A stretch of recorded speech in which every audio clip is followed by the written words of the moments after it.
والے میں فرمایا وما ارسلناک الا رحمتا للعالمین، ہم نے اپنے محبوب کو عالمین کے لیے رحمت بنا کر بھیجا۔ کیا بنا کر؟ رحمت بنا کر۔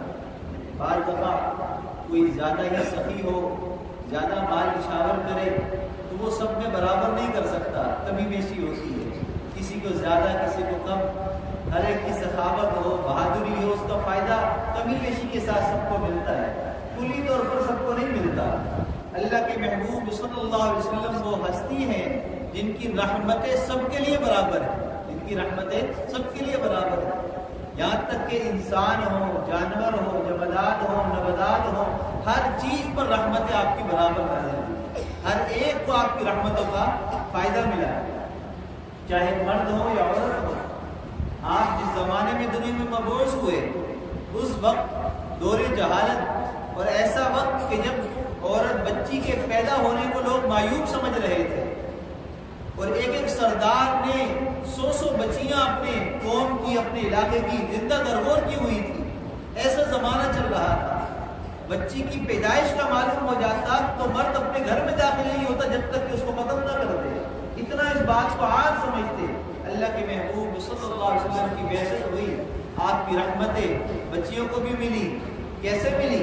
آپ نے فرمایا کہ جس شخص کی 2 بیٹیاں ہوں اور ان 2 بیٹیوں کی وہ پرورش کرے، ان کو تعلیم دے، ان کی تربیت کرے، پھر ان کی شادی کر دے، اچھی ان کی زندگی بنا دے، قیامت کے دن وہ میرے ساتھ ایسے ہوگا جنت میں جیسی 2 گلیاں آپس میں ملی ہوئی۔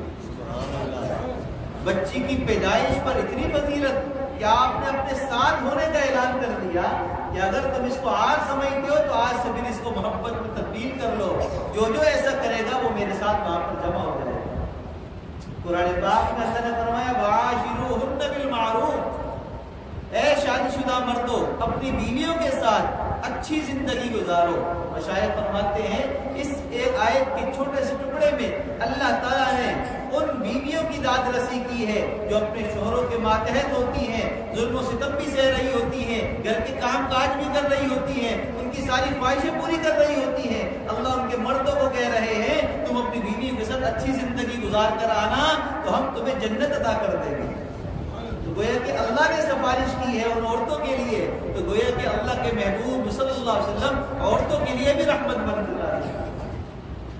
فرمایا کہ وہ بوڑھا جو ایمان کی حالت میں بوڑھا ہو چکا ہو، اس کے بال سفید ہو چکے ہوں، اس کی داڑھی سفید ہے، بال سفید ہے، ایک نوجوان یہاں صف اول میں بیٹھا ہے، ایک بزرگ پیچھے سے آتا ہے، نوجوان کھڑا ہوتا ہے، کہتا ہے کہ انکل آپ آ گئے آج میں، اس لیے کہ آپ بوڑھے ہیں، آپ کی سفید داڑھی ہے، ادب کرتا ہے، کہیں سفر میں ہیں، گاڑی میں سفر کر رہے ہیں، کوئی بزرگ ہے بڑی عمر کا کھڑا ہے اس کو بٹھا دیتے ہیں، کہیں راستے میں کوئی جا رہا ہے اس کو لفٹ دے دیا، بزرگ ہے بوڑھا ہے اس کے بوجھ کو اٹھا لیا، اس کی مدد کر دی۔ اللہ کے محبوب صلی اللہ علیہ وسلم نے فرمایا اس کا مفہوم ہے تم سفید بالوں کو دیکھ کر کسی کو عزت دو گے تو یہ ایسا ہی ہے جیسے تم اللہ کی عزت کر رہے ہو، اللہ کی عزت کر رہے ہو۔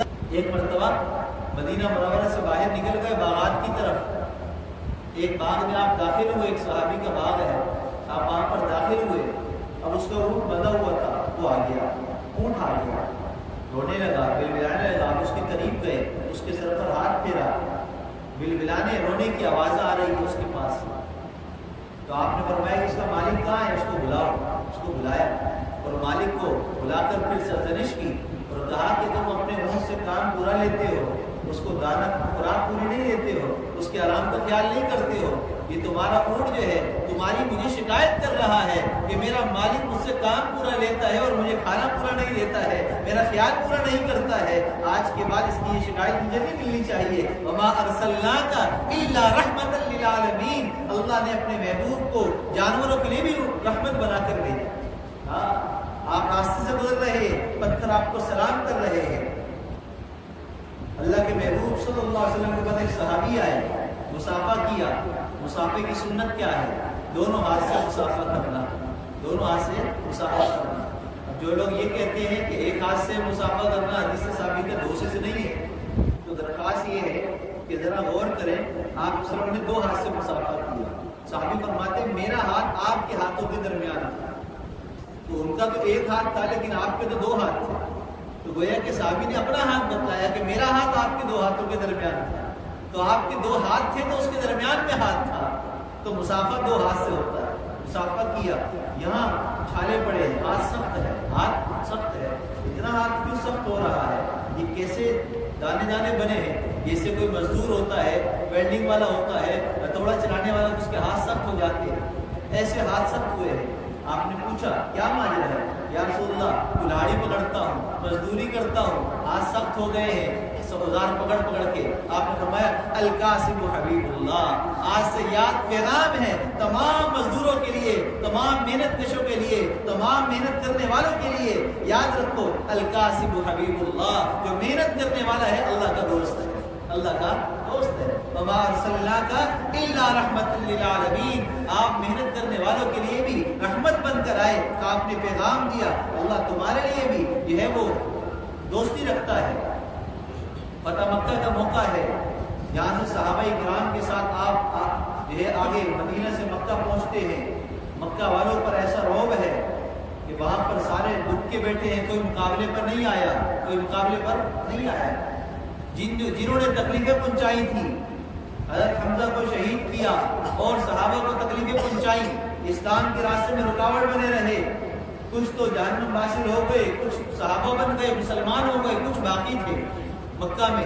جب آپ مکہ میں داخل ہوئے تو آپ کعبۃ اللہ کی طرف رخ کر کر آپ وہاں جا رہے ہیں، اللہ کی حمد بیان کر رہے ہیں۔ اب وہاں کے لوگ پریشان، عورتیں پریشان، آج ہمارا کیا ہوگا؟ آج ہمارے گھروں کے اندر خون خرابہ ہوگا، آج سر قلم ہوں گے، ہم بیوہ ہو جائیں گی، ہمارے بچے جو ہے وہ یتیم ہو جائیں گے، آج ہمارے ساتھ کیا ماجرا ہوگا؟ آپ جو ہے فاتح بن کر مکہ میں داخل ہو رہے ہیں، سناٹا پڑا ہے، گھروں میں دبکے ہیں، دروازے بند ہیں، ابھی خون خراب ہے، شور کی آواز آئے گی، لیکن کوئی آواز نہیں آئی۔ 1 گھنٹہ گزر گیا، 2 گھنٹے گزر گئے، وقت گزرتا گیا، شام ہو گئی، گھر سے لوگ نکلے، دیکھیں تو صحیح کیا ماجرا ہے، اتنا سناٹا کیوں ہے، اتنی خاموشی کیوں ہے؟ نکل کر کیا دیکھتے ہیں؟ کوئی صحابی طواف کر رہا ہے، کوئی نماز پڑھ رہا ہے، کوئی دعا کر رہا ہے، نبی کریم صلی اللہ علیہ وسلم کو دیکھا، آپ بھی دعا فرما رہے ہیں۔ مکہ والے حیران، یہ کیا ماجرا ہے؟ آہستہ آہستہ عورتیں پہلے آئیں، پھر بچے آئے، پھر دیکھنے لگی، مرد تو چھپے تھے، کہیں ہم سامنے آئے تو ہمیں نہ مار دیا جائے۔ آپ نے اعلان فرمایا، اعلان عورتوں کو کہا، بچوں کو کہا، مکہ کے لوگوں کو خطاب کر کے کہا لا تثریب علیکم اليوم، آج تم سے کوئی بدلہ نہیں لیا جائے گا۔ ہاں، میرے بھائی یوسف نے جب اس کے بھائی آئے تھے جنہوں نے کنویں میں ڈالا تھا، قتل کرنے کے در پر ہوئے تھے، تو یوسف نے کہا تھا لا تثریب علیکم اليوم، آج تم سے کوئی پکڑ نہیں ہوگی، کوئی تم سے مقابلہ نہیں ہوگا، عام معافی کا اعلان ہے، میں بھی تمہارا بھائی ہوں۔ آپ نے فرمایا میں بھی یوسف کا بھائی ہوں، تمہارا بھائی ہوں، میں بھی آج اعلان کرتا ہوں تم سب کا خون معاف کیا جاتا ہے۔ وما ارسلناک الا رحمۃ للعالمین، مکہ والوں کے لیے، دشمنوں کے لیے، کافروں کے لیے رحمت بن کر آئے۔ وہ ہستی کہ جو کافروں کے لیے، دشمنوں کے لیے رحمت بن جائے، جانوروں کے لیے رحمت بنے، تنوں کے لیے رحمت، پتھروں کے لیے رحمت، تو مجھے بتاؤ کہ اس کے ماننے والے ہیں کہ اس پر اس کی رحمتیں نہیں ہوگی؟ یقیناً ہوگی، یقیناً ہوگی۔ آج اگر ہم پریشان ہیں، آج اگر ہمارے مسائل ختم نہیں ہو رہے ہیں، آج ہمارا پیسہ ہمیں پورا نہیں پڑ رہا ہے، اگر ہماری بے روزگاری ختم نہیں ہو رہی ہے، ہمارے معیشت کے مسائل جو کہ تو ہیں بڑھتے جا رہے ہیں، ریٹ قابو میں نہیں آ رہے ہیں، تو اس کی اصل وجہ یہ ہے کہ رحمت للعالمین کو ہم مانتے ضرور ہیں لیکن ان کی نہیں مانتے۔ رحمت للعالمین بھیجنے والے ہستی اللہ کو ہم مانتے ضرور ہیں لیکن اللہ کی مانتے نہیں ہے۔ جہاں زندگی کا کام پڑتا ہے تو دنیا کو دیکھتے ہیں کہ دنیا والے کیا کر رہے ہیں، اس کے مطابق کرتے ہیں۔ ہم یہ نہیں سوچتے کہ اللہ کے محبوب نے کیا کیا تھا، اللہ کا پیغام کیا ہے، اللہ نے ہمیں حکم کیا دیا ہے، اس کو ہم چھوڑ دیتے ہیں۔ اسی لیے آج ہم پریشان ہیں، آج ان پریشانیوں سے بچنا چاہتے ہیں، تو پھر یقین جانیے دل سے، جان سے، مال سے اللہ اور اس کے رسول کے لیے اپنے آپ کو قربان کر دیجیے، فنا کر دیجیے، اللہ سارے مسئلوں کو حل فرما دیں گے، ساری پریشانیوں کو ختم فرما دیں گے۔ زندگی تو مسائل کا نام ہے، زندگی کے مسئلے تو آنکھ بند ہونے پر ہی ختم ہوتے ہیں، لیکن جو انسان اللہ اور اس کے رسول کی اطاعت میں آ جاتا ہے، اتباع میں آ جاتا ہے، قرآن یہ کہتے ہیں فقط فاز فوزا عظیما، اللہ نے اس کو بڑی کامیابی عطا فرما دی۔ بڑی کامیابی کیا ہے؟ دل کا سکون مل جاتا ہے، دل کا قرار مل جاتا ہے، کانٹوں پر بھی نیند آ جاتی ہے، گرم ریت پر بھی مزدوری کر کے سوتا ہے تو میٹھی نیند سوتا ہے۔ لیکن رشوت کھانے والا، سود کھانے والا، حق مارنے والا، دوسروں کو تنگ کرنے والا، جائیداد پر قبضہ کر لینے والا، بہنوں کا بھائیوں کا حق کھا جانے والا، رشتے داروں کو تنگ کرنے والا، آس پڑوس کو تنگ کرنے والا، جتنا مرضی پیسہ جمع کر لے، جتنی آسائشیں جمع کر لے، نرم گدے پر سو جاتا ہے، اے سی آن کر دیتا ہے، کمرہ یک ٹھنڈا ہوتا ہے، لیکن نیند کی پھر گولی کھانی پڑتی ہے، نیند نہیں آتی ہے، اس لیے کہ اس نے اس پیغام کو سمجھا ہی نہیں جو اللہ نے ہمیں پیغام دیا، وما ارسلناک الا رحمتا للعالمین۔ رحمت تو وہاں سے آنی ہے، رحمت تو اس عمل کے اندر آنی ہے، رحمت تو سنت کے اندر چھپی ہے، رحمت تو اللہ کے حکم کے اندر چھپی ہے۔ جب تک ہم وہ اپنی زندگی میں لے کر نہیں آئیں گے، اللہ کی رحمتوں کا سایہ ہمیں نہیں ملے گا۔ یقین جانیے، ہم اعلیٰ ہوں یا ادنا ہوں، گورے ہوں یا کالے ہوں، مرد ہو یا عورت ہو، امیر ہو یا غریب ہو، جب تک اطاعت نہیں ہوگی، سنت کی پیروی نہیں ہوگی، سکون نہیں نصیب ہوگا، سکون نصیب نہیں۔ غزوہ تبوک کا موقع ہے، اللہ کے محبوب صلی اللہ علیہ وسلم نے اعلان کیا کہ جہاد کے لیے جانا ہے تبوک کی طرف۔ یہ پہلا موقع ہے کہ جب نبی کریم صلی اللہ علیہ وسلم نے اعلان جگہ کا بتلایا۔ اس سے پہلے تمام غزوات میں کہیں پر بھی ایسا نہیں ملتا کہ آپ نے پہلے سے اطلاع دی ہو، شیڈول دیا ہو، اس لیے کہ جنگ اور لڑائی کے اندر چھپا کر رکھنا ہوتا ہے ہر چیز کو تاکہ دشمن تک خبر نہ چلی جائے۔ لیکن تبوک چونکہ مدینہ منورہ سے لمبا سفر تھا، دور کا تھا، تو آپ کو پتہ تھا کہ سفر لمبا ہے اور اس کے اندر ہمیں زیادہ راہ بھی خوب چاہیے، مشقت بھی زیادہ ہے، گرمی کا موسم ہے، کھجوریں پکی ہوئی ہیں، ادھر اترنے کا وقت ہے، اور ادھر تبوک کا اعلان ہو چکا ہے کہ ہمیں غزوے کے لیے نکلنا ہے۔ اب اس وقت میں جب کاروبار عروج پر ہو، آخری عشرہ رمضان کا، دکاندار کیا کہتا ہے؟ میرا سیزن ہے، درزی کہتا ہے میرا سیزن ہے، مارکیٹ والا کہتا ہے میرا سیزن ہے۔ کیوں سیزن ہے؟ عید آنے والی ہے، ابھی کمانے کا موقع ہے، ہر چیز کا ریٹ بڑھ جاتا ہے، ہر چیز بڑھ جاتی ہے۔ سیزن کے موقع پر کوئی دکاندار دکان کو نہیں چھوڑ کے جاتا، کوئی فوتگی میں نہیں جاتا، کوئی شادی میں نہیں جاتا۔ کیوں نہیں جاتا؟ کہتا کہ سیزن ہے، سیزن کے بعد آ جاؤں گا، سیزن کے بعد تعزیت کر لوں گا، سیزن کے بعد گاؤں چلا جاؤں گا، سیزن کے بعد رشتہ داروں کے چلے جاؤں گا، سیزن میرا خراب نہ ہو جائے۔ لیکن رسول اللہ صلی اللہ علیہ وسلم نے سکھایا، آپ نے اپنے صحابہ کے اندر وہ محبت ڈالی کہ انہوں نے اپنے آپ کو قربان کر کے دکھایا کہ سیزن کوئی سا بھی ہو، جب اللہ کا حکم آ گیا، نبی کا حکم اور طریقہ آ گیا، پھر سارے سیزن ختم ہے، سارے راستے بند ہیں، پھر ایک کے لیے قربانی دو گے تو کامیاب ہوگے۔ غزوہ تبوک کا موقع ہے، گرمی کا موسم ہے، شدت کی گرمی ہے، کھجوریں پک رہی ہے، بس اتارنی ہے، اگر نہیں اتاریں گے وقت گزر گیا، کھجور لگے لگے خراب ہو جاتی ہے، کارآمد نہیں ہوتی ہے، کوئی گر گئی تو صحیح ورنہ لگے لگے خراب ہوئے گی، سڑ جائے گی، کیڑے لگ جائیں گے اگر سیزن کے بعد اس کو اتاریں گے تو۔ اب اس موقع پر آپ نے اعلان کر دیا جانا ہے، سفر پر جانا ہے، اور دوسرا اعلان کیا کیا؟ آپ نے کہا کہ سفر لمبا ہے، زیادہ راہ کم ہے، لہذا خوب اللہ کے لیے مال اپنا جمع کرائیں، جو بھی ہے اسباب جمع کرائیں تاکہ مجاہدین کے لیے کام آئے، سفر کے لیے آسانی ہو جائے، مال بھی خوب پیش کریں۔ آج ہمیں یہاں پر اعلان کر دیا جائے مسجد تعمیر ہونے والی ہے، مسجد کو تعمیر کرنا ہے، لاؤ اپنے خوب مال کو خرچ کرو، اپنا سونا بھی لگاؤ، زمینیں بیچو، پیسے لگاؤ، اپنی مزدوری دہاڑی میں سے 10% لگاؤ، تو میرا خیال ہے 10% لوگ بھی تیار نہیں ہوتے، کہتے ہیں کہ میرے گھر کو پورا کر لے، گھر میں ماہانہ راشن پورا کر لے، بجلی کے بل پورے کر لے، پھر ہم آ جائیں گے۔ لیکن نہیں نہیں نہیں، آپ نے اعلان فرما دیا مسجد نبوی کے اندر، صحابہ کرام مال لانے شروع کر دیے۔ حدیث مبارکہ ہے، یوں کپڑا بچھا ہوا ہے، صحابی لاتے ہیں، کوئی کھجور لا کر ڈالتا ہے، کوئی اشرفیاں لا کر ڈال رہا ہے، کوئی درم لا رہا ہے، کوئی دینار لا رہا ہے، مختلف جو بھی اس وقت کے زمانے کے مال و اسباب تھا وہ جمع ہوتا گیا۔ حضرت عمر فاروق رضی اللہ عنہ اپنے گھر سے چلے، گھر میں دیکھا کتنا مال و اسباب ہے، سارا جمع کیا، آدھا گھر والوں کے لیے رکھ دیا، آدھا لے کر آ گئے۔ حضرت عمر فاروق فرماتے ہیں کہ ان دنوں مال غنیمت اور کاروبار کے ذریعے میرے پاس خوب فراوانی تھی، مال بہت زیادہ تھا میرے پاس، میں لے کر آیا تو میں نے جیسے ہی رکھا دل میں خیال آیا آج تو میں بہت مالدار ہوں، آج تو میرا سب سے زیادہ مال ہوگا، اور پھر سوچنے لگے ابو بکر ہر دفعہ مجھ سے آگے نکل جاتا ہے، آج تو میرا مال زیادہ ہے اور مجھے پتا ہے کہ ابو بکر کے پاس اتنا نہیں ہوگا، تو یقیناً آج میں ہی آگے بڑھ جاؤں گا، آج پہلا موقع ہو سکتا ہے میرے آگے بڑھنے کا۔ یہ دل ہی دل کے اندر سوچ رہے ہیں، دماغ کے اندر باتیں آ رہی ہیں کہ آج خوش ہو رہے ہیں اندر سے کہ آج ان سے آگے میں بڑھوں گا، اس لیے کہ ابو بکر وہ واحد ہستی ہے تمام انبیاء علیہ السلام کے بعد نبی کریم صلی اللہ علیہ وسلم کے ساتھ محبت کرنے والے، اپنے آپ کو سب کو نشاور کرنے والے ابو بکر ہیں، جو قیامت کے دن بھی اللہ کے محبوب کے ساتھ ہوں گے، جنت میں بھی ساتھ ہوں گے، ہر جگہ آپ کے ساتھ رہے۔ تو اب یہ حضرت عمر آگے بڑھنا چاہتے ہیں، یہ سوچ رہے ہیں۔ آپ نے پوچھا عمر کیا لے کر آئے ہو؟ کہا کہ یا رسول اللہ جتنا مال تھا آدھا گھر والوں کے لیے چھوڑ دیا، آدھا میں لے کر آ گیا، اب خوش ہو گئے، یہی سوال جب ان سے ہوگا تو پھر میں جیت جاؤں گا، میں آگے بڑھ جاؤں گا۔ حضرت ابوبکر بھی تشریف لے کر آئے اور ان سے مقدار میں کم مال تھا، تھوڑا سا تھا، وہ لا کر پیش کر دیا۔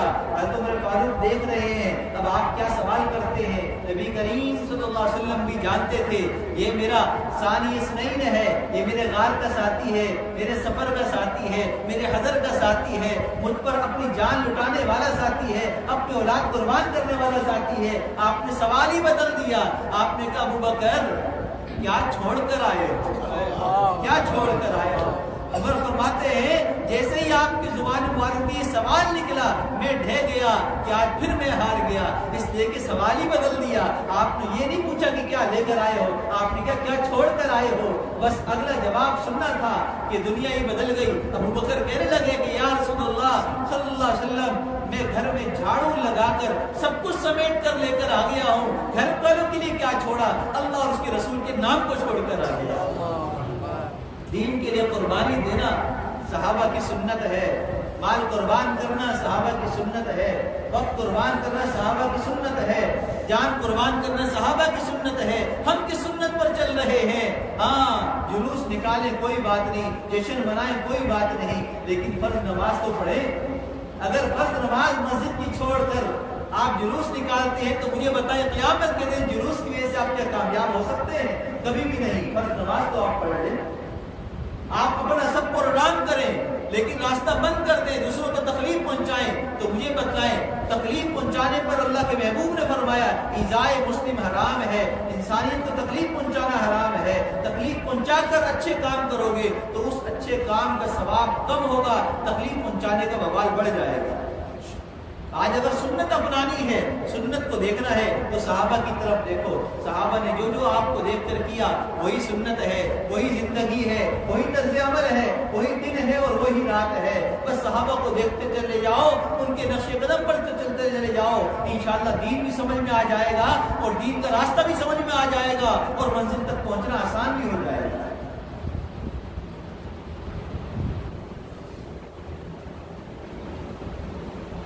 صحابہ کرام رضوان اللہ علیہ اجمعین اپنا سب کچھ قربان کرتے ہیں، سب کچھ قربان کرتے ہیں۔ طویل فہرست ہے صحابہ، تابعین، تبع تابعین، اولیاء اللہ، اولیاء اعظام، مفتیان کرام، مفسران کرام، بڑے بڑے نام بیچ میں ہیں۔ اگر ہر ایک کا ایک ایک واقعہ ایک صدی کا بیان کروں تو میرے خیال میں آج شام ہو جائے گا، تو مختصراً ایک دو باتیں بیان کر کے میں بات کو ختم کرتا ہوں۔ علماء دیوبند ہمارے سروں کا تاج ہے، ہمارے آنکھوں کی ٹھنڈک ہے، جنہوں نے دین ہمیں سمجھایا ہے، دین ہمیں سکھایا ہے، دین کو اپنا کر وہ بتا گئے ہیں کس طریقے سے دین کو اختیار کرنا ہے۔ حضرت مولانا رشید احمد گنگوہی رحمۃ اللہ علیہ، بڑا نام ہے، اللہ کے ولی، بہت بڑے عالم، وقت کے ولی۔ آپ بیٹھے ہوئے ہیں، آپ کے مریدین بیٹھے ہیں، آپ کے شاگرد بیٹھے ہیں۔ ایک ساتھی آیا اور آ کر کہنے لگا کہ حضرت حج سے آیا ہوں۔ کہاں سے آیا ہوں؟ حج سے آیا ہوں۔ آ کے اچھا، اور آپ کے لیے ایک تحفہ لے کر آیا ہوں، ایک کپڑا، ایک جوڑا کپڑے کا، وہ آپ کے سامنے پیش کیا۔ جیسے ہی وہ جوڑا ملا اس کو چوما، آنکھوں سے لگایا، سر پر یوں رکھا، سینے سے لگایا۔ شاگرد حیران، مریدین حیران، حضرت یہ جوڑا جو ہے یہ تو ترکی کا ہے، یہ تو امریکہ کا ہے، یہ تو فلاں ملک سے بن کر گیا ہے، یہ تو فلاں ملک کا ہے، یہ تو وہاں پر لوگ بھیج دیتے ہیں، وہاں کی تاجر چیزیں خرید کر بھیج دیتے ہیں۔ تو یہ کوئی مدینے کا بنا ہوا تو نہیں ہے. آپ نے فرمایا کہ مدینے کا بنا نہیں ہے، لیکن مدینے کی ہوا تو لگ گئی ہے نا، مدینے کی ہوا تو لگ گئی ہے نا. بس اس کو مدینے کی نسبت مل گئی ہے، میرے لیے یہی کافی ہے کہ میں اس کو اپنی آنکھوں پہ لگاؤں، اس کو سینے سے لگاؤں، اس کو چوموں، اس لیے کہ اس کو مدینے کی ہوا لگ گئی ہے. قاسم نانوتوی رحمۃ اللہ علیہ جب جایا کرتے تھے تو وہاں پر جو ہے وہ اپنے قدمین مبارک زمین پر لگاتے، چپل نہیں پہنا کرتے تھے. اور کیا وجہ تھی کہ کہیں بے ادبی نہ ہو جائے مدینہ کی مٹی کی، زمین کی، کہیں اس جگہ پر میری پاؤں، میرا چپل نہ چلا جائے جہاں پر نبی کریم صلی اللہ علیہ وسلم کا کہیں پاؤں لگا ہو اور میرا وہاں پر چپل چلا جائے. نہیں، میں اس گستاخی کو برداشت نہیں کر سکتا، لہذا میں ننگے پاؤں وہاں پر چلوں گا. پاؤں زخمی ہو جاتے تھے، رس جاتے تھے، زخم پڑتے تھے، لیکن چپل نہیں پہنتے تھے، بلکہ ننگے پاؤں پورے مدینہ کی گلیوں میں گھما کرتے تھے. یہ ہمارے اکابرین تھے، یہ ہمارے علماء تھے. علماء تو علماء، ان علماء سے نسبت رکھنے والا ایک عام بندہ بھی نہیں بلکہ بیکاری فقیر، وہ بھی اگر اس نسبت کی لاج رکھ لے تو یاد رکھیے کہ وہ بھی اللہ کے ہاں محبوب بن جاتا ہے. ہاں، اللہ کے ہاں محبوب بن جاتا ہے. یا ہم اس محفل کے اندر اس بات کی نیت کریں، آج کے بعد ہم نے ہر کام سنت کے مطابق کرنا ہے، ہر اللہ کے حکم کو ہم نے مقدم رکھنا ہے، اللہ کے حکم کی تابعداری کرنی ہے. جیسے اللہ ہم سے چاہتے ہیں ویسے زندگی گزارنی ہے. اور اللہ کی چاہت کیا ہے؟ محمد رسول اللہ والذین معہ اشداء علی الکفار رحماء بینہم تراہم رکعا سجدا یبتغون فضلا من اللہ ورضوانا سیماہم فی وجوہہم من اثر السجود ذلک مثلہم فی التوراۃ ومثلہم فی الانجیل. یہ ہے محمد اور اس کے ساتھی کہ محمد اللہ کے رسول ہے. ان کے ساتھ چلنے والے تو اللہ کی رضا کو تلاش کرتے ہیں، دشمن کے مقابلے پر آتے ہیں تو سخت ہو جاتے ہیں، آپس میں رحم دل ہے، ایک دوسرے کے لیے جان تو کیا سب کچھ قربان کرنے کے لیے تیار ہے. ایک صحابی زخمی حالت میں پڑے ہیں، ان کے چچا زاد بھائی مشکیزہ لے کر بھاگے ان کو پانی پلانے کے لیے. جیسے ہی پانی پلانے لگے انہوں نے منہ بند کر لیا. ساتھ دوسرے زخمی صحابی پڑے تھے، اشارہ کے پہلے ان کو پلا دے، میں بعد میں پی لوں گا. جیسے ان کے پاس گئے، ان کے قریب ایک اور زخمی صحابی پڑے ہوئے تھے، غزوہ احد کا واقعہ ہے، انہوں نے ادھر اشارہ کیا کہ اس کو پہلے پلا کر آئے. جیسے ہی تیسرے کے پاس پہنچے مشکیزہ لے کر، پتہ چلا کہ وہ جانے اپنی کے سپرد کر چکے، وہ یہاں سے کوچ کر چکے، شہید ہو چکے ہیں. واپس پلٹے، دیکھا کہ یہ بھی جان دے چکے. اپنے کزن کے پاس آئے، چچا زاد کے پاس آئے پانی پلانے کے لیے، دیکھا کہ یہ بھی جان دے چکے ہیں. جان دے دی لیکن آخری جو گھونٹ ہے وہ نہ پیا، اپنے بھائی کو ترجیح. وَيُؤْثِرُونَ عَلَىٰ أَنفُسِهِمْ وَلَوْ كَانَ بِهِمْ خَصَاصَةٌ. اگرچہ صحابہ کرام خود خستہ حالت ہوتے تھے لیکن اپنے دوسرے ساتھی کو ترجیح دیا کرتے تھے. مدارِ اعمال میں ایک واقعہ لکھا ہے، ایک صحابی نے گھر میں کھانا بنایا، سری بچ گئی تھی. انہوں نے کہا کہ میرے یہاں شوربہ کچھ پک گیا، کچھ بوٹیاں پک گئی ہیں، یہ سری ہے، پڑوس میں دے دیتا ہوں، پتہ نہیں ان کے یہاں کھانے کو کچھ ہے کہ نہیں، ان کے یہاں کچھ کھانا بن جائے گا. انہوں نے پڑوس میں دے دیا. 7-8 گھر گھوم کر وہ سری دوبارہ اسی گھر میں آ گئی جہاں سے چلی تھی. یہ تھے صحابہ جو اپنے اوپر دوسروں کو ترجیح دیا کرتے تھے کہ آج ہم نے کھا لیا دوسرا بھائی کھا لے.